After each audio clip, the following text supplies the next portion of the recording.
here today. Hey, Brett. Hello. How you doing? Great. Where are we? We're at Hangar G1 at Twin Oaks. Twin Oaks Air Park. It's in Hillsborough, Oregon, pretty close to Van, so That's just right. made a quick hop over here. What are you guys working on? We have a group project. We're building an RV-12 and forming a flying club. It's cool. built by a combination of owners and volunteers that are just into the project for self-education and building skill. And we work 2 days a week, and we're moving right along on it. How long you been working on it? We started mid-October, finished the empennage in December.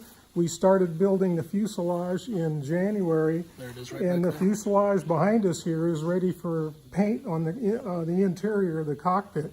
We started on the wings last month, and if Greg shows you, we've got both wings under construction, and we expect to wrap those up in not too long, and we've got the finishing kit coming in next month. Wow, you guys are moving right along. We're trying. Nice work. This project got its start when the local EAA Chapter 105 in the Portland, Oregon area decided that it wanted to do something to start a group project and purchased an RV-12 IS tail kit from Van's Aircraft.